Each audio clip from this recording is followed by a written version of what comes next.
The Master of Prayer. Once there was a master of prayer who always devoted himself to prayer, songs and praises to God. He dwelled outside of civilization, but he often entered into it. He would engage someone in discussion, typically people of low standing, such as destitute people and the like. He would speak to them heart to heart about the purpose of life. He would say that the only true purpose is to serve God all the days of one's life, to spend one's days praying to the Lord and in songs and praises. He would expound him with words of arousal until they made an impression upon the person, until he wanted to join them. As soon as the person showed readiness to join him, he would seize him and spirit him away to his camp located outside civilization. The Master of Prayer had chosen a place outside civilization. In that place, a river flowed and there was also fruit trees. They would eat fruits, and he was not strict about clothing at all. He was accustomed to enter into civilizations all the time, to persuade and draw people into the service of God, to go in his way and be involved only in prayer. All those who were attracted to him, he would take them away to his place outside the civilization. They would be involved there only with prayers, songs, and praises to God, and confessions, fasts, mortifications, repentance, and the like. He would give them his books of prayers, songs, praises, and the like. They would be involved with this all the time until some of these people were able to draw others to serve God. Then he would give permission to enter into civilization, to do the work mentioned above, that is, to draw people to God as described above. The Master of Prayer was involved with this all the time. He would continually attract people and take them outside of civilization until it made an impression on the world and his work became well known. Suddenly, people would disappear and no one would know their whereabouts. Suddenly, someone would lose a son and they would not know where he was. Eventually, it became known that it was due to the prayer leader who tempting people to serve God. Yet it was not possible to recognize or catch him, for the prayer leader acted cleverly and would change and transform himself with each individual with whom he spoke. With one person he would appear as a poor man, and with another as a businessman, and with another identity, and so on. Also, when he spoke with people and saw that he could not influence them, he would mislead them until they did not perceive his good aim, as if his intention was not at all to draw people to God. It was not at all possible to perceive that this was his intention. Whereas in truth, this was the only reason he spoke to people, to draw them to God. His entire intention was only this. However, when he saw that he was not able to influence someone, he would entangle him, confuse him, and deceive him until the person could not at all understand his good intention. The prayer leader was constantly involved in this work until it made an impression on the world. They desired to catch him, but it was not possible. The prayer leader and his people lived outside of civilization and were involved only with these things: prayers, songs, and praises to God, and confessions, fasts, mortifications, and repentance. Also, the prayer leader had an ability to give every individual what he specifically needed. If he understood that one of his people, according to his level in serving God, needed to be dressed in clothing of gold, he would give it to him, and the opposite. Sometimes a rich man would join with him, and he would take him out of civilization, and he would see that this person needs to go about in torn and ragged clothing, and he would give him accordingly. He would provide each one according to his need. For these people whom he drew close to God, a fast or mortification was more precious than all the delights in the world. Now there was a country that was very wealthy. Everyone there was well-to-do. However, their behavior was very strange and bizarre. Everything was determined by a person's wealth. Each one's value as a person was according to his wealth. One who had so many thousands or millions had one status, while someone with a different amount had a different status, and so on. The entire hierarchy was based on the wealth of each individual. One who had the amount of thousands or millions determined by them would be king. Also, someone with a certain amount of money would have a corresponding flag and a status according to his flag. Someone with a different amount of money would have a different flag, and he would have the status matching that flag, corresponding to how much money he had. They had it standardized that how much money a person needed to have in order to be given a certain flag, and the status that went with it. The status of each person was determined by his wealth, according to the standards they had set. They had standards specifying that if one had such and such an amount of money, he was a man. If he had less than this, he was an animal or a bird or the like. There were among them wild animals and birds. For example, a man with only such and such wealth would be called a human lying. Similarly, with the other vanities of animals and birds, according to the person's financial situation, it would be considered only an animal or bird. The priority for them was money, and the level and standing of each person was determined only by money. Stories circulated in the world about this country, and the master of prayer would sigh about this and say, who knows how far they can fall into error through this way. There were people with the master of prayer who did not ask his advice and went on their way to their own country to bring the people back in repentance. They had great mercy on them, seeing that they had fallen so far in their lust for money, especially since the master of prayer said that they could potentially fall much further. Therefore they sent to these people in that country, hoping maybe they could bring them back to the path of good. Upon coming there, they began speaking with one of them, assumedly some animal, that is, a person of low stature, for he was poor and had been labeled as an animal. They began to talk to him in their usual fashion, saying that this was not the real purpose at all, and that the real purpose was only serving God. He did not listen to them at all, for it was already rooted in their minds that the main point was only money. They tried talking to someone else, and he also did not listen. One of the master of prayer's followers persisted in talking to him, and he responded, I do not have any more time to talk to you. He asked him why, and he said, because we are all now preparing to leave the country and go to another. We have come to see that the main purpose is only money. Therefore, we have agreed to go to a country where a lot of money can be made. There is much dust there that can be made into gold and silver. Therefore, we all need to go to that country. The people of this country who agreed that they wanted to have stars and angels as well. That is, when a person gathered enough money according to the standards they set, he would become a star. Since he had so much money, he had the power of that star, for the stars caused the gold to grow. The dust that is made into gold, it is due to the star that makes gold grow in dust-ridden places. Thus the gold is drawn out of the stars. And if a person has a great deal of gold, it must be that he has the power of that star, so he himself is a star. Thus they also said that there would be constellations and angels among them, such that when a person acquired enough money according to their standards, he would become a constellation or an angel. Then they concluded that there should also be gods. One who had thousands and millions according to their standard would be a god. For if the gods were granting him so much money, he would himself be one. They established this system as described. They also decided that it did not befit them to dwell in this coarse world, and that it was not in accord with their honor to have contact with common human beings. So they should not become impure, for considered other people of the world defiled compared with them. So they searched out the highest mountains in the world in which to dwell, so that they should be elevated above the air of this world. They sent out people to search for such mountains, and they went and found mountains that were extremely high. All the citizens of the country then went to live there. On each mountain a gathering of them is settled. Around the mountains they built strong fortifications and deep moats, so that it was impossible for anyone to approach them. They would leave only one hidden path ascending each mountain, so that an outsider could not penetrate. Further, they posted guards around each mountain so that no one could come near. They dwelled on these mountains and lived according to the customs described above. They had many gods, all according to the wealth. However, since the main thing for them was wealth, and through wealth many of them became gods, there was a threat of murder and robbery.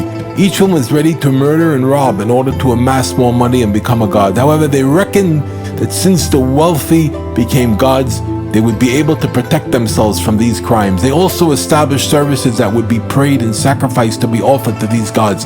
They would even sacrifice people and sometimes themselves in order to merge with their gods and then be reincarnated as wealthy people. Their entire faith was based on money. They had services, sacrifices, and incense with which they served their god, that is, the wealthy people who had gained the stature. Nevertheless, the country was filled with murder and robbery, for those who did not believe in their religion murdered and robbed freely in order to amass money, for the main thing for them was money. With money it is possible to buy everything, food, clothing, and a person's main life force is money. In their confused thinking, they believed this. Thus money was their faith. They would see to it that they never lacked money, for money was their primary faith and spirituality. They were always attempting to add and bring more money into the country from other places. They sent out merchants to other countries in order to make profits for their country. According to their outlook, charity was certainly forbidden. One who gave charity diminished the bounty that the God had given him, since the key point was that a person have money and one who gave it away made a blemish in his money and lessened it. Therefore, it was clearly forbidden for them to give charity.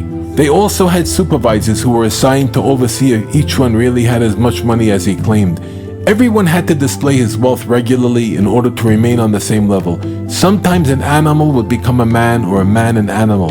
That is, when one lost his money, he would fall from man to animal, or when one gained more money, he could rise from animal to man. The same applied to the other levels that were determined by wealth.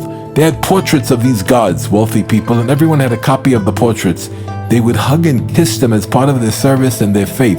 The righteous people of the Master of Prayer returned and told him about the great error and nonsense of that country, how they were tangled in the lust for money, that they were preparing to leave their homeland and to make stars and angels out of themselves. The Master of Prayer answered that he was afraid that they would go deeper and deeper into error. Then he heard that they had made gods out of themselves. He said that this is what had been worried about from the start.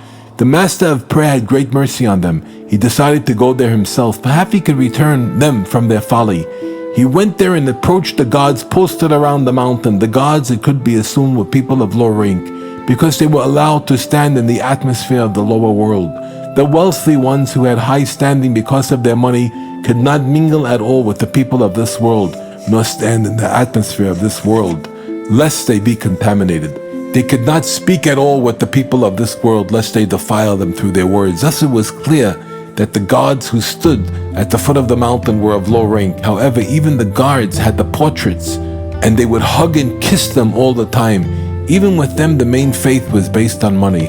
The Master of Prayer approached one god and began speaking with him about the purpose, that the main point is only serving God, Torah, prayer, and good deeds, and that money is nonsense and not the purpose at all. But the god did not listen to him at all, for they had already been sunken for a long time in their belief that the purpose was money.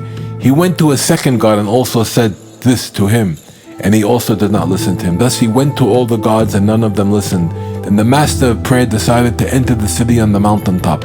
When the people saw him, it was a wonder to them, and they asked, "How did you get in? It was not possible for anyone to enter."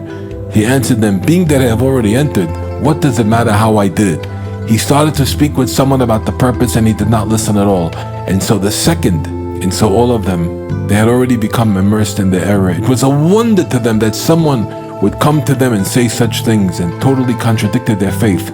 They thought to themselves, perhaps this is the Master of Prayer. They had already heard that there was such a Master of Prayer in the world, for the affair had already become publicized in the world.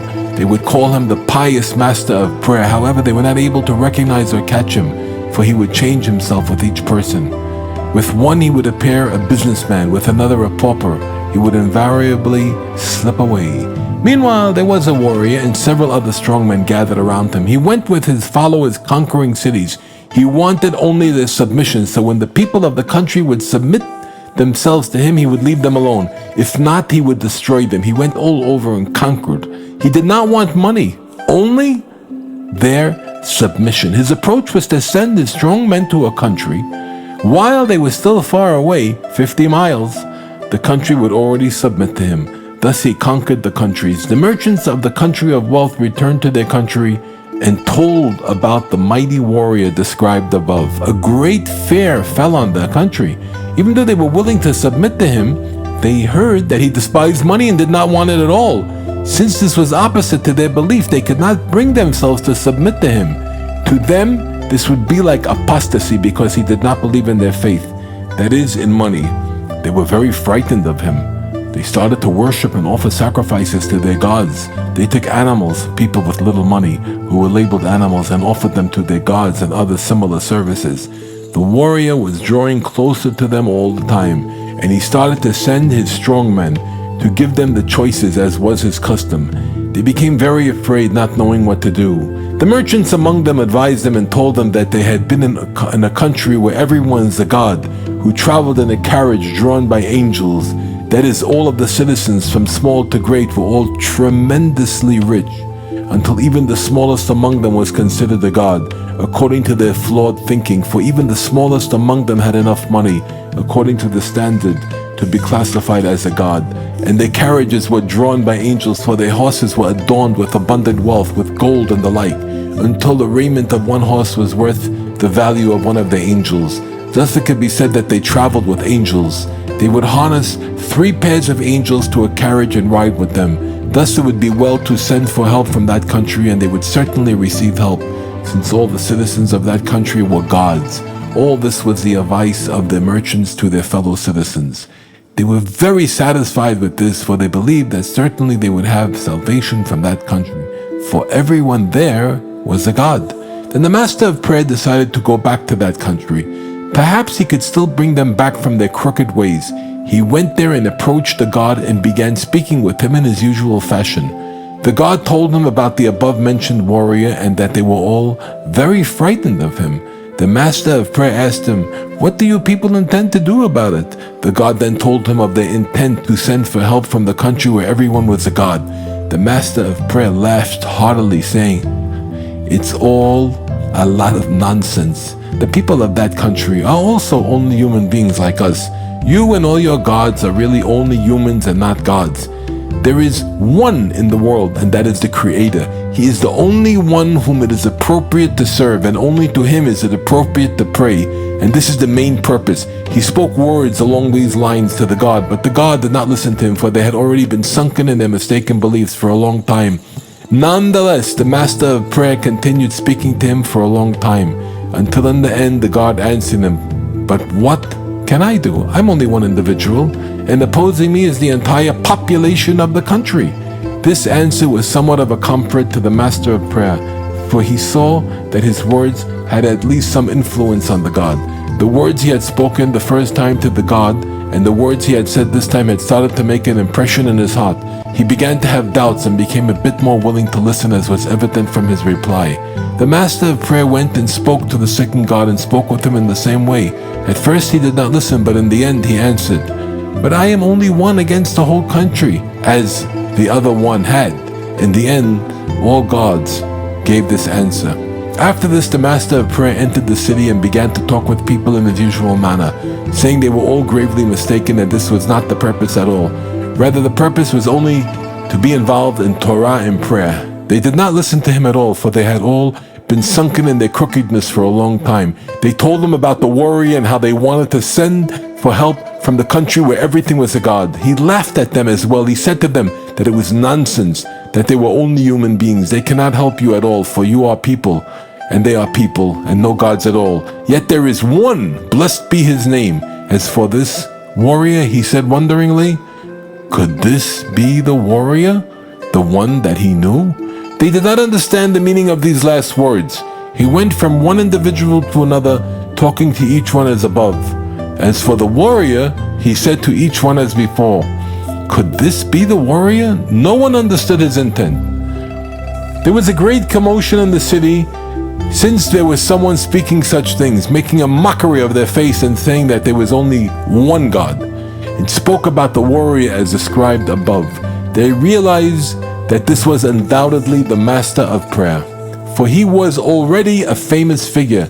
They commanded to follow him and catch him, even though he changed himself all the time. That is, at times he would appear to be a merchant, at times a pauper. However, they were well aware of this tactic of his. They commanded to track him and capture him. They followed him, caught him, and brought him to the ministers, who started to speak with him. He said the same thing to them, how all of them were gravely mistaken, that money is not the purpose at all, that there is one, the Creator, and the people of that country whom you believe are all gods cannot help you at all, for they are only people. They thought he was mad, for they were all so immersed in mistaken beliefs about money, to the point that someone who spoke contrary to their mistaken beliefs were thought to be insane. They asked him, what is this that you keep saying about the warrior, in a tone of wonderment? Could this be the warrior? He answered them, I was once with a certain king, and he lost one of his warriors. If this warrior is the same one, then I am acquainted with him. What is more, what you hold about the country where they are all gods, this is nonsense, for they cannot help you. In my opinion, if you depend on them, that will be your downfall. They asked him, how do you know this? He answered, the king with whom I was had a hand. That is, he had a picture of a hand with 5 fingers, and all the lines that are normally on a hand. This hand was in fact a map of the world, of all the worlds and everything that had been from the beginning of the world to the end. And what will be after that? It was all inscribed on the hand. Written on the hand was the map of every world with all its details, as would appear on a geographic map. There were names in the drawings just as on a map next to every item. There is an identifying name in order that one can know what each thing is. Here is a certain city. There is a certain river. Similarly, within the drawing on the hand were names next to every item in order to identify each item. The details of all the countries, cities, rivers, bridges, mountains, and other distinct entities were all inscribed on the hand. And next to every item was a title, and this is such and such, and that is such and such. Also, every person in the country and all their experiences were all written in the map. All the travel routes from one country to another and from one place to place were inscribed, and because of that, I knew how to enter the city, which as a rule is impossible for anyone to enter. So if you want to send me to another city, I would know how to get there, all with the help of the hand. It was also written there how to travel from one world to another. There is a path and a route by which one can ascend from earth to heaven. Normally it is impossible to ascend to the heavens because the route is not known. But on the hand was written the route from earth to heaven. All the paths from one world to another were inscribed there. Eliyahu ascended to heaven using one route, and that route was written there. Similarly, Hanoch ascended to heaven by another route, and that was also written there. The routes between all the worlds were inscribed on the hand. Also written on the hand were all the details of what had been at the creation of the world, and what was there now, and what it would be in the future. For example, Sodom appears that it had been when it was settled, before its overturning, the overturning itself, and the image of Sodom after the overturning. What was, what is, and what will be are all inscribed on the hand. On that same hand I saw that country, of which you claim all the citizens are God, and all those who came to it for help will all be disgraced and destroyed. All of this the Master of Prayer said to them. This was all a wonder to them. They could sense words of truth, for it is known that on a map everything is displayed accurately, and they saw that his words were words of truth. It is known that one can connect two creases of the hand and make from them a letter. They understood that it would be impossible for him to have invented this from his imagination, and it was a great wonder to them. They then asked him, "Where is this king? Perhaps he can show us a way to find money." He answered them, "You still only want money?" In a tone of disbelief. "Do not talk about money at all." They asked him, "Even so, where is this king?" He said, "I also do not know where he is. But I will tell you a story. There was once a king and queen, and they had an only daughter. When she began to become of age, they found advisors to help decide who would be fitting to marry her. I was also among the advisors, for the king had a liking for me. I recommended that they give her to the warrior because he had done us several favors, conquering several countries, and it was fitting to give him the princess for a bride. My advice was well received, and everyone agreed. There was great rejoicing that a match had been found for the princess. They married her to the warrior, and she gave birth to a child. This child was very beautiful, entirely beyond mortal beauty. Her hair was of gold and with all the colors of the spectrum. Her face was like the sun, and the eyes had their own radiance. This child was born with complete wisdom. They saw at the moment of his birth that he was completely wise. When people were talking at a point where it was appropriate to laugh, he would laugh, and so on. They perceived that he was extremely wise, only they did not yet have the physical capabilities of an adult, such as speech and the like. The king had an orator, that is a speaker and master of a language, who could speak and recite very wondrous words, songs, and praises to the king. He was a skilled and pleasing speaker on his own, but the king showed him how to acquire even more the wisdom of oration, and through this he became a very awesome speaker. The king also had a wise man. He was wise to begin with, but the king showed him how to acquire more wisdom, and through this he became exceptionally wise. Similarly, the warrior had been a warrior to begin with, but the king showed him how to acquire more might, and through this he became a wondrous and awesome warrior. Now, there is a sword that is suspended in midair, and it had 3 powers. When one raises it, all the officers of the armies flee, and this causes an immediate defeat. When the officers leave, there is no one to lead the battle, and they cannot wage war. It is still possible for the survivors to continue the fight, However, the sword has two edges and they have two powers. Through one edge, everyone falls, and through the second, they become emaciated and their flesh melts, as is known with this sickness. Simply by the inflection with which the sword is swung, the according result befalls the enemies, each edge according to its unique power. The king showed the warrior the way to this sword, and from that he received his great might. And I as well. The king showed me the way to my mission, and I received from there what I needed. The king had a faithful friend who loved him with a very passionate and awesome love, so that it was unbearable for them to be apart even a short time. Nevertheless, there are times when it is necessary to be separated. They had portraits of each other, and they would take delight in the portraits in the times when they were apart.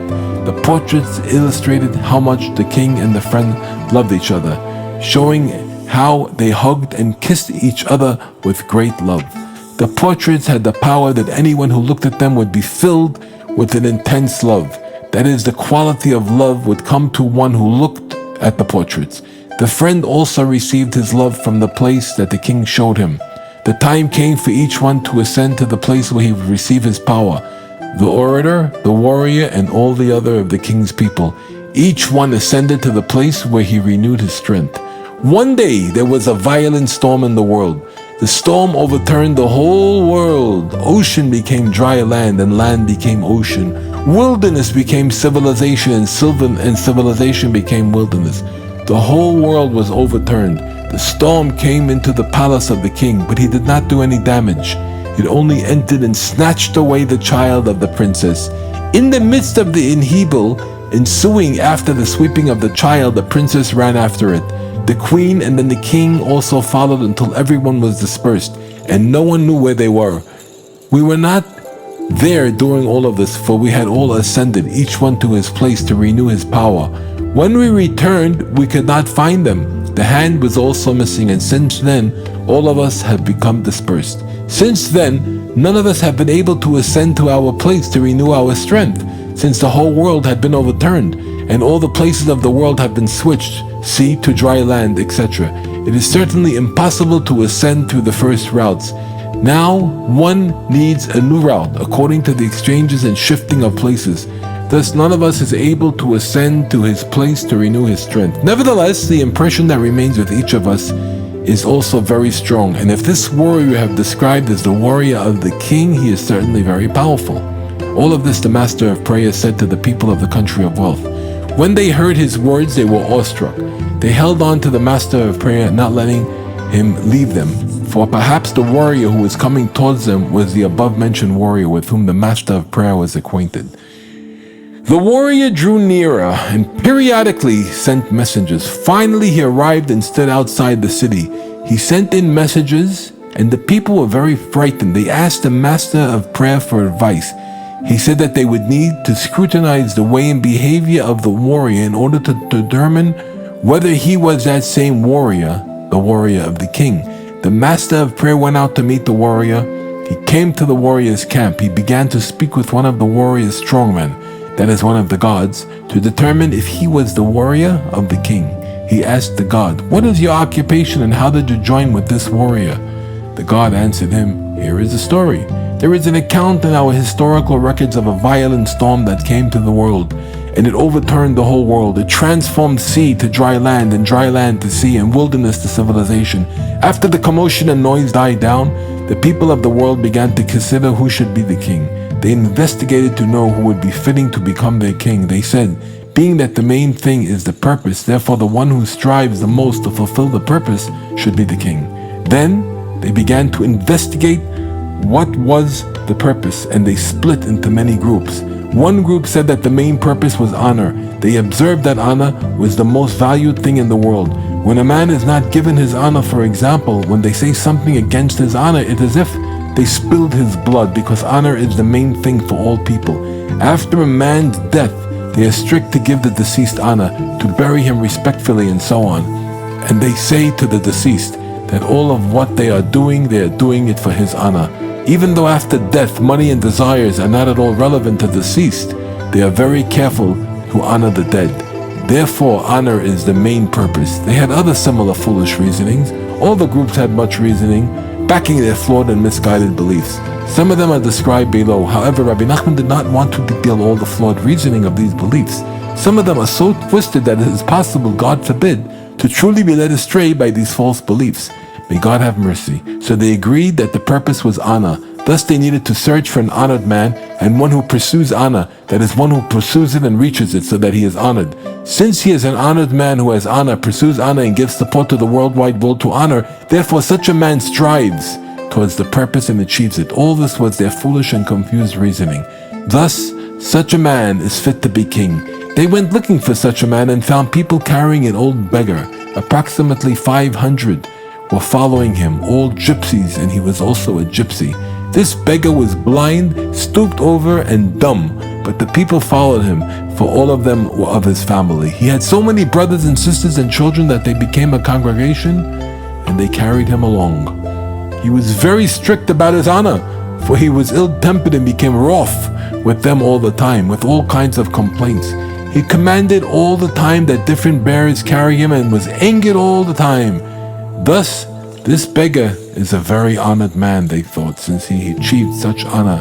He also pursues honor, for he is so strict about his honor. Thus the beggar found favor with this group, and they accepted him as a king. But land also has influence, meaning that some lands were more favorable to honor and other lands are supportive of other traits.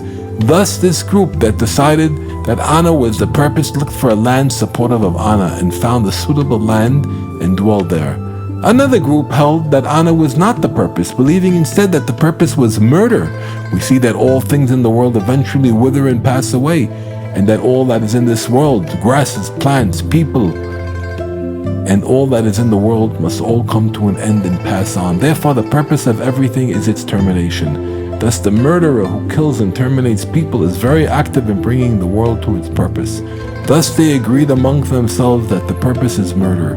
They looked for the most murderous, evil-tempered, and jealous man they could find. For such a man is closer to the purpose, according to their warped understanding, and is fitting to be king.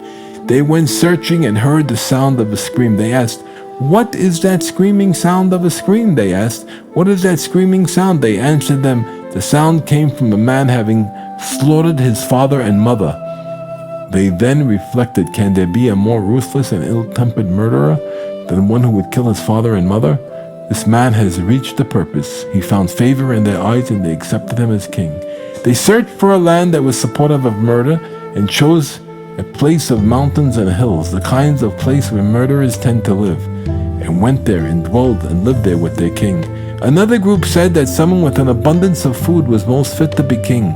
One who ate more refined than other people, milk for example, in order that his intellect not become coarse, he would be fitting to rule. However, since they did not immediately find someone whose diet other than the norm, they temporarily chose a wealthy man who had an abundance of food until they could find someone more ideally fitting than qualifications.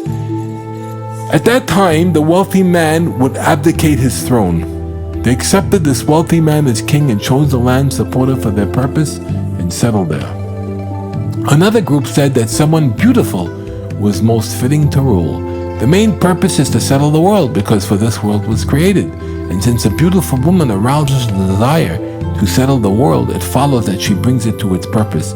Thus a beautiful woman was fitting to rule.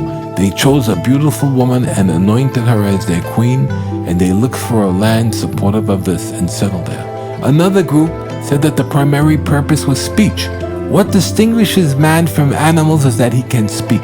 Since that is the main primary advantage man possesses, that must be the main purpose. They chose for themselves an orator, a master of languages who knew several and constantly babbled with speech. Such a person is reaching the purpose. They went and found a crazy Frenchman who went about talking to himself. They asked him if he knew languages, and he replied that he knew several. A person like this was certainly close to the purpose, according to their confused thinking, for he was a master of language, spoke many tongues, and talked to very much, for he talked even to himself. Thus he found favor in their eyes, and they accepted him as a king. They chose a land supportive of their idea and settled there with their king. He certainly ruled them with uprightness. Another group said that the main purpose was happiness. When a son is born, people are happy. When there is a wedding, they are happy. When they conquer a country, they are happy. Thus the purpose of everything is happiness. They searched for a man who was always happy, thus being close to the purpose, and he would be their king. They went and found a shabby-looking person in a tattered garment, carrying a bottle of liquor, and several other low lifes following him. The man was very happy, for he was very drunk. They saw his great happiness, and he had no worries. He found favor in their eyes, for he had reached the purpose, which was happiness. They accepted him as their king, and he certainly ruled them uprightly. They chose a land suitable to their way, that is, vineyards and the like, where wine was made and the dross was made into liquor. They would not let anything go to waste, for this was the main purpose for them, to drink, become drunk, and be constantly happy, even though there was no reason or sense in their happiness, for they did not have anything to be happy about. Even so, this was their main purpose, to be constantly happy for no reason. They chose a land supportive of this and settled there. Another group said the main purpose was wisdom. They looked for a master of wisdom and made him a king over them.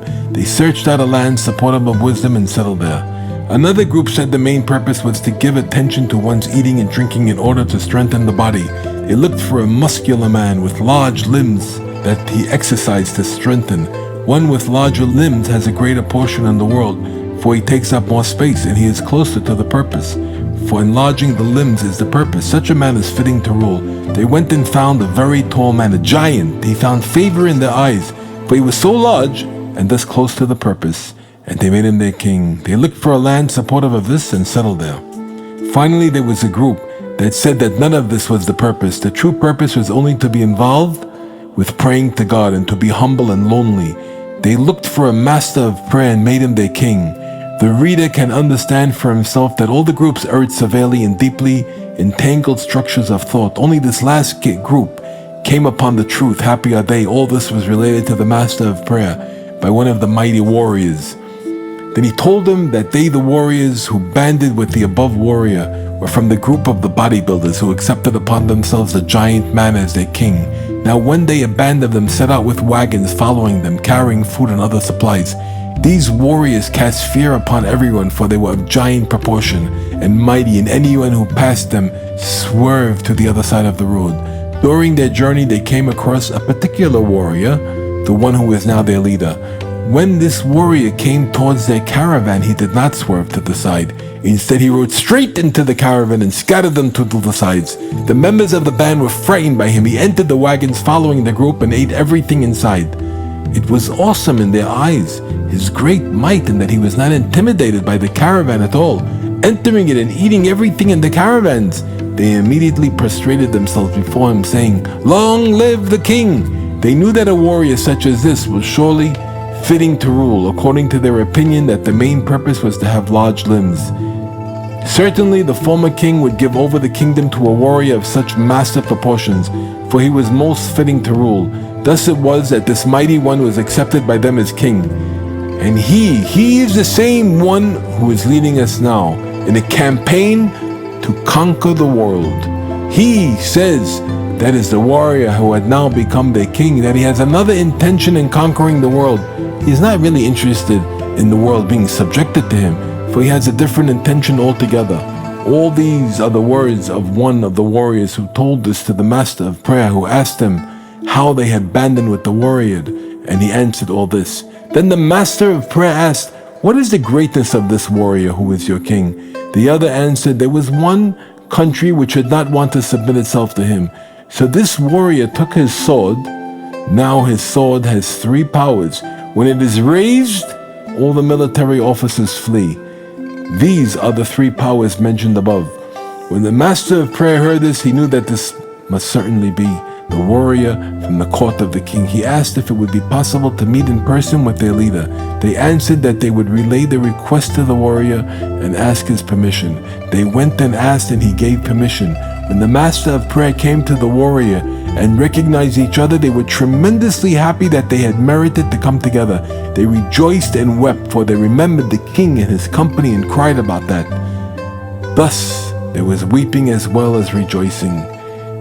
Then they spoke together about how events had unfolded to bring them to this place. The warrior recounted that after the storm had dispersed, the court of the king returned from the place he had ascended to renew his strength. When he found that the king and all his company were missing, he wandered off to wherever the road would take him. Along the way, he came across all the company. That is, he understood that he had been in the place where each one was. For example, he came to a place and understood that the king was definitely there. However, he could not search for or find him. He then came to another place and understood that the queen was there, but again could not find her. Likewise, he came to the places of all the company. Only your place I did not come to. The master of prayer said, I passed all the places, including yours. I came to one place and saw the crown of the king and understood that the king is definitely there, only that I could not find him. Likewise, I continued and came to a sea of blood and understood that this was certainly created from the tears of the queen, which she cried because Olaf had come upon us. I knew the queen was there, only I could not search for or find her. I went on and came to a sea of milk and understood that the sea was made from the milk of the princess. She had lost her son and the overflow of milk had burdened her, and from this was created the sea of milk. The princess was definitely here, only it was impossible to find her. I went further and saw the golden hairs of the baby scattered, but I did not take any of them. I understood that the baby was definitely here, but I could not find him. I went further and came to a sea of wine, and I knew that this sea had surely been made from the words of the orator who had stood and said consoling words before the king and queen, and then turned to say more consolations to the princess. From these words was made the sea of wine, as it is written in the Song of Songs, your mouth is like good wine. However, I could not find him. Thus I continued on and saw a stone on which was carved a picture of the hand with all the elements mapped on it. I understood that the king's wise man was certainly here, and he had carved this likeness of the hand. However, it was impossible to find them. So I went further and saw arranged on a mountain the golden tables and treasure pieces and other valuables of the king. I understood that the treasurer must certainly be here, but I was unable to find him. The warrior replied, I also passed all these places, and I took from the golden hair of the child. I took 7 hairs that included the full range of colors, and they are very precious to me. I sat in the place where I sat and sustained myself to what extent I could, eating grass and the like, until there remained nothing to eat, and then I went onwards. When I left that place, I forgot my bow there. The master of prayer answered, I saw your bow, and I knew it was certainly yours, but I could not find you. Then the warrior continued his story. When I left there, I went on until I came to a caravan and entered it. I was extremely hungry and wanted to eat. Immediately after entering, they accepted me as their king, and now I am campaigning to conquer the world with the intention that perhaps I will find the king in his court. The master of prayer asked the warrior, what can we do with these people? That is, the people of the country that had fallen so deeply into the lust for money until they arrived at this nonsense to say that wealthy people are gods for them and the rest of the foolishness of these people. The warrior answered that he had heard from the king that it was possible to retrieve someone who had fallen to all the passions. However, it was impossible by any means to save one who fell into this passion for money. So they certainly could not have an effect on the people of the country, for it would be impossible to bring them out of this condition.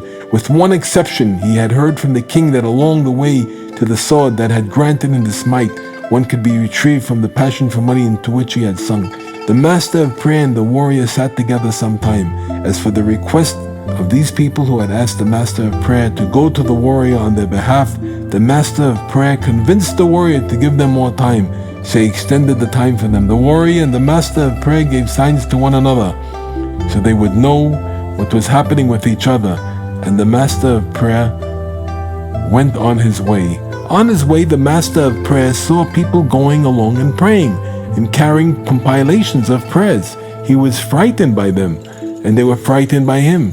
He stood to pray, and they also prayed. Then he asked them, who are you? They answered, at the time of the storm, when all the people were scattered, and each type chose which goal to pursue, as was detailed above in the account of the groups of mankind, we chose to be involved constantly with prayer to God. We looked for and found a master of prayer and made him our king. When the master of prayer heard this, he was very pleased, for this was also his desire. He started speaking with them and revealed the order of his prayers, compilations, and other matters. When they heard his words, their eyes were opened and they saw the greatness of his level, and immediately made him their king.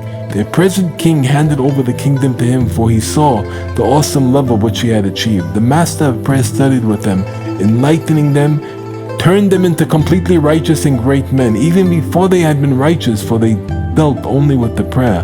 However, the master of prayer enlightened them until they became very awesomely righteous. Then the master of prayer sent a letter to the warrior to inform him how he had merited to find such people and that he had become their king. Meanwhile, the people of the country of wealth continued in their ways in religious service as described above. As the deadline that the warrior had set drew increasingly nearer, they became afraid. They did their services, making offers and incense and reciting their prayers directed to their gods. They agreed that it was mandatory to follow the first plan. Sent to the country which was so immensely wealthy that everyone was a god. They would certainly save them, since they were all gods, so they sent messengers there. On his way, the master of prayer saw people going along and praying and carrying compilations of prayers. He was frightened by them and they were frightened by him. He stood to pray and they also prayed. Then he asked them, "Who are you?" They answered, "At the time of the storm, when all the peoples were scattered and each tribe chose which goal to pursue, as was detailed above in the account of the groups of mankind, we chose to be involved constantly with prayer to God. We looked for and found a master of prayer and made him our king." When the master of prayer heard this, he was very pleased, for this was also his desire. He started speaking with them and revealed the order of his prayers, his compilations, and other matters. When they heard his words, their eyes were opened and they saw the greatness of his level and immediately made him their king. The present king handed over the kingdom to him, for he saw the awesome level which he had achieved. The master of prayer studied with them, enlightening them and turned them into completely righteous and great men, even before they had been righteous, for they dealt only with prayer. However, the master of prayer enlightened them until they became very awesomely righteous. Then the master of prayer sent a letter to the warrior to inform him how he had merited to find such people, and he had become their king. Meanwhile, the people of the country of wealth continued in their ways in religious service, as described above. As the deadline that the warrior had set drew increasingly nearer, they became afraid. They did their services, making offerings and incense, and reciting their prayers directed to their gods. They agreed that it was mandatory to follow the first plan, to send to the country which was so immensely wealthy that everyone was a god. They would certainly save them, since they were all gods. So they sent messengers there. Along the way, they came across a man who walked with a cane, and this cane was more valuable than all their gods together. The cane was made of precious stones, and it was more valuable than all the other gods, either those of their own country or even those to whom they were traveling. The cane surpassed all the wealth of all of them. He wore also a very valuable hat in which was embedded precious stones. They immediately bowed and prostrated themselves before him. According to their understanding, he was a god above all their gods, being that he had such extravagant wealth. This man they had met was in fact the treasurer of the king. This man said to them, "Is this such a novelty for you? Come with me and I will show you wealth." He led them to the mountain where lay all the treasures of the king, and he showed them the cachet. They immediately fell prostrate before him, for this was certainly a god beyond all others, according to their foolish and mistaken conceptions. But they did not make offerings there, even though according to their view he was a god beyond all others, and they would surely have been ready to offer themselves to him.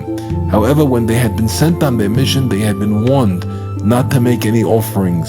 Those who sent them feared that if they made offerings, they would be wiped out. Perhaps they would find some treasure along the way. For example, if one went to an outhouse and found a treasure there and believed it to be a god, they might all begin to offer themselves to it and none of them would be left. Therefore, those sending them warned them not to make any offerings on the way. Therefore, the messengers did not offer any sacrifices to the treasurer. Yet it was clear to them that he was a god above all others, being that he possessed such incredible wealth. Then the messengers considered to themselves, "Why should we go all the way to the country where everyone is a god? This man can certainly save us, for he is a god greater than all the others, since he has such immense credible wealth, far exceeding all the others." Thus they asked the man to return with them to their country, and he agreed to go with them. They reached their country, and all the citizens were ecstatically happy that they had found a god such as this. They were certain that with his help they would be fully redeemed, being that he was such a god with such great wealth. Now this man, the treasurer of the king, who this country had accepted as king, commanded that until a new order was established, they should not offer sacrifices at all. In truth, the treasurer was a very saintly man, for he was from the court of the king, and all of them were great spiritual masters. Certainly he was disgusted with all the perverse customs and nonsense of these people. However, he could not as yet bring them back from their evil ways, so he commanded them in the meantime to suspend the offerings. The people of the country began to inquire about the warrior who was threatening them. The treasurer also said, "Could this be the warrior?" Then he went out to the warrior and asked the guards if he could be permitted to see him. They said they would go and ask him. They asked, he gave permission, and the treasurer was brought in to see him. They recognized one another, and there was so much joy and weeping as before. The warrior said to the treasurer, "I also met with our fine master of prayer. He has already become a king." And they related to each other how they came to be here. The treasurer said that he had passed the place of the king and the others of his company. However, the places of two he had not passed, that of the master of prayer and of the warrior. Then they spoke together about that country, how they had erred and become so confused until they had come to believe such nonsense. The warrior gave the same answer to the treasurer as he had to the master of prayer. He had heard from their king that someone who had fallen into the lust for money could only be saved by the path that led to the sword, in which took place the warrior had received his might. Through that one could be saved. They extended the deadline further. That is, the treasurer convinced the warrior to give the people more time once again. He extended the deadline once again. Then the treasurer and the warrior gave signs to each other as before. The treasurer departed from the warrior and returned to the country of wealth. The treasurer certainly reproached them for the evil way that they had become so immersed in the lust for money, but it did not help, for they were already far sunken into it. However, since they had already heard much reproach both from the master of prayer and the treasurer, it confused them, and they began to say, "Please retrieve us from our mistaken way." Even though they were holding on to their beliefs stubbornly and had no desire to rectify them, they said to the ones reprimanding them, "If you are really sure that we are in such great confusion and error, then take us out of our mistake." The treasurer, being that he knew the power of the warrior and from where he received his power, gave them this advice. He explained to them the matter of the sword from whence the warrior receives his strength. "Let us go together to the place of the sword," he said to them, "and with it you will be able to stand up to the warrior." His real intention in sending them was that through going there they would be able to overcome their lust for money. They accepted the advice to go with him to the place of the sword. The treasurer set out, and the people sent with him the officials of the state, who were as gods to them. The officials went bedecked in an expensive jewelry of silver and gold, for that was the main priority for them. They all went together. The treasurer informed the warrior that he was going with people from the country to the place of the sword, and his intention was that perhaps along the way he would find the court and his king. The warrior answered him, "I will also go with you." The warrior disguised himself so the people of the country would not recognize him. Then they decided that they should tell the master of prayer. They did. He said that he would come as well. He went to meet them, telling his followers to pray for him, that God should grant them success in the undertaking, that they should find the king and his court. The master of prayer would always pray for him, but now as he went to join the treasurer and the warrior to search for the king, he urged them especially to pray all the time that they should find them. The master of prayer came to the treasurer and the warrior, and there was much joy and happiness between them. The three of them went together along with the gods, that is, the wealthy and prominent figures of the country, who were regarded by the citizens as gods. They went on their way and came to one country. There were gods circling the whole country. They asked the gods about the matters of this country and who was its king. The gods answered that at the time of the storm, when the people of the world were divided into the groups, these people had chosen wisdom as their goal. They accepted a great wise man as their king, and shortly after they found a very exceptionally wise man. And the first king handed over the kingdom to this one. He became king, for the priority for them was wisdom. And since this man was so amazingly wise, they made him king. Then the three mentioned above, the treasurer, the warrior, and the master of prayer, said, "It appears that this is our wise man, the wise man of the king." They asked if it would be possible to meet him in person, and the gods replied that they would relay the request and find out. They went and asked, and he gave permission. They came to the wise man, who was the king of that country, and they recognized each other. This wise man was the same wise man of the king. There was so surely much joy then, joy and weeping as before. They wept about how they would manage to find the king in his court. They asked the wise man if he knew the whereabouts of the hand of the king. He answered that the hand was with him. However, since the storm had dispersed everyone and the king had disappeared, he did not want to look at the hand, for it was appropriate only for the king to see. However, he carved the likeness of the hand on the stone in order to use it minimally for his objective. But he did not look upon the hand itself at all. They asked the wise man how he had come to be there. He related that since the time of the storm, he had wandered, and during his wandering he had passed the place of them all except the place of these three, the treasurer, the warrior, and the master of prayer, until the people of this country had found him and crowned him king. So now he needs to govern them according to their present condition, according to the way of their wisdom, until in the course of time he would draw them to the truth. Then they spoke with the wise man about the people of the country of wealth, who had erred and fallen so deeply in the nonsense and idol worship of money. They said, even if we had only been separated and dispersed for the sake of this one country to bring them to the proper path, it would have been enough, for they had strayed and sunken so very far. In truth, all the groups had erred and strayed and were in need of repair, to bring them out of their folly and to bring them to the true purpose. Even the group that had chosen wisdom as the purpose had not reached the true purpose and needed repair and repentance, for they had chosen superficial wisdom and heretical thought. From all these various errors of the different groups, it was easier to bring this group back from their mistaken ways and lead them to the truth.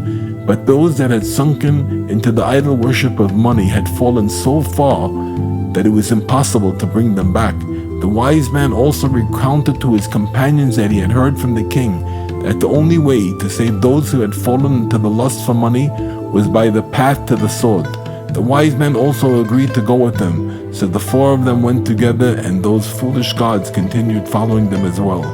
They went along and came to a country. They asked the gods about the nature of the country and who was their king. They answered that since the time of the storm they had decided that the purpose was speech. They chose for themselves an orator, a master of language, for their king. Later they found a man who was a master of language and eloquence, a very awesome speaker, and they accepted him as a king. The first king gave the kingdom over to him, being that he was such an accomplished speaker. The four realized that this was their orator, the orator of the king. They requested to see him in person as well. The gods said they would relay the message and find out. They went and asked, and he gave them permission. The four were brought into the presence of this king, and he was the orator of the king mentioned earlier. They recognized each other, and they had great joy and weeping as before. The orator also joined with them, and they continued on in the hope of finding the king and his court. They saw that God was granting them success, and that every time they found another of their friends, they attributed this to the merit of their upright master of prayer, who was constantly praying for this, and through his prayers, they merited to find their friends. They continued hoping perhaps that they would merit to find the rest as well. They went on and came to a country. Also there they asked about the nature of the country and who was its king. They answered that they were the group that had chosen joy and drink as the purpose. They accepted as their king a drunken man who was always joyful. Later they found a man who sat in a sea of wine, and this suited them better. He was certainly an unparalleled drunkard, so they accepted him as king. The companions requested also to meet in person with him, so the messengers went, secured permission, and they were brought to this king. He was the loyal friend of the king who had been sitting in the sea of wine created by the consoling words of the orator, as described above. The citizens of that country assumed he was a great drunkard as he was sitting in a sea of wine, and thus they made him king. They recognized each other, and once again there was great rejoicing and weeping. The loyal friend continued on with the others. They came to another country and asked the guards, "Where is your king? Who is your king?" They answered that their monarch was a beautiful woman, for such a person leads to the purpose, which is the settling of the world, as explained above. At first they had a moderately beautiful woman for a queen. Then they found one with amazing and unsurpassed beauty, and they accepted her as queen. The band of friends understood that this was undoubtedly the princess mentioned earlier, so they requested to see her in person as well. Permission was secured. They entered her presence, and they recognized her as the princess. The intensity of their joy is impossible to imagine. They asked her how she had become to be there. She recounted to them that after the storm which had snatched away the precious child, she had gone out in the midst of the upheaval, looking for the child but did not find him. Meanwhile, the oversupply of milk was pressuring her, and that created the sea of milk. Afterwards, the citizens of this country had found her and made her their king. There was great rejoicing among them, but they also wept over the precious child which had been lost, and about his father and mother whose whereabouts were not known. Then the husband of this queen, that is princess who had become here a queen, had come. The warrior was her husband, so now the country had a king. The princess then asked the master of prayer to come to her country and purify it from its deep defilement. Since in that country the main purpose was physical beauty, they were certainly very defiled in this passion. Thus she asked the master of prayer to go and purify them a bit for the time being, so that they should not become even more immersed in this passion. In addition to the power of passion itself, they also believed that this was the purpose for each group that had chosen some evil quality, as the purpose had created a religion out of that quality. Thus they were sunken deeply in this. The princess therefore asked that he go and purify them somewhat in the meantime. After this they went looking for the rest, that is the king. They came to one country and asked, "Who is your king?" They answered that their king was 1 year old. They were a group that had decided that someone with an abundance of food, whose diet was not comparable to that of ordinary people, would be fitting to be king. Temporarily they had accepted some wealthy man as king, but later they found the man who was sitting in a sea of milk, and this pleased them very much. This man had lived all his life on milk, and his diet was not like that of ordinary people, so they accepted him as a king. Thus they called him 1 year old, for his diet was that of a 1 year old. They realized that this was the child, and they asked to meet him in person. The request was sent and granted. They were brought into his presence, and they recognized each other. The child also recognized him, even though he had been very young when he had been separated from them. Nevertheless, because he was born with complete wisdom, he recognized them. They recognized him easily, and there was very awesome rejoicing. They also wept at still not knowing the whereabouts of the king and queen. They asked him, "How did you come to be here?" He answered that when the storm had come and taken him away to where it took him, he lived on whatever he could find until he came to a sea of milk. He understood that this sea was undoubtedly made from the milk of his mother, and that the milk must have pressured her, and that was how sea was formed. He sat upon that sea and was sustained by the milk until the people of this country had come and made him their king. After this they continued and came to a country and asked, "Who is your king?" They answered that they had determined that murder was the purpose, and they accepted some murderer as their king. After that they found the woman sitting in a sea of blood. They accepted her as king, since they assumed that she was certainly a big murderer, being that she was sitting in a sea of blood. They requested to see her as well. Permission was granted, and they were brought into her presence. This was the queen mentioned before, had been crying constantly, and whose tears became the sea of blood. They recognized each other, and there was great rejoicing. Yet they also cried, for they still did not know the whereabouts of the king. They went further on and came to a country and asked, "Who is your king?" They answered they had chosen an honorable man for them. The main purpose was honor. After this they found an old man wearing a crown and sitting in a field. He found favor in their eyes, for he was a very honored man, being that he sat in the field wearing a crown. They accepted him as a king. The band of friends understood right away that this was certainly the king that is. They asked once again if they could meet with him in person, and permission was granted. They were brought in before him, and they recognized that this was the king himself. The joy they experienced was beyond the capacity of the mind to comprehend. The foolish gods, the wealthy, important people of the country of wealth, who were considered gods in their country, went along with them, but had no idea what the cause of this joy was. Now all the holy court was gathered together again. They sent the master of prayer to the various countries, the countries of the groups who had chosen bad traits as the purpose, to repair and purify them, to bring them back from their foolishness. Each country according to its foolishness and mistaken way. All of them had erred and strayed, and now the Master of Prayer certainly had the power to bring them back, for he had received the permission of the kings of all the countries for the holy gathering of the king, who had now been reunited with all the kings over the countries of the groups. The Master of Prayer went, empowered by them, to purify and bring all the countries to repentance. The warrior then spoke with the king about the people of the country that had fallen into idol worship of money. He said to the king, I heard you quoted that through the path that I take to reach the sword, one can bring back those who are sunken in the idol worship of money. The king answered that it was so.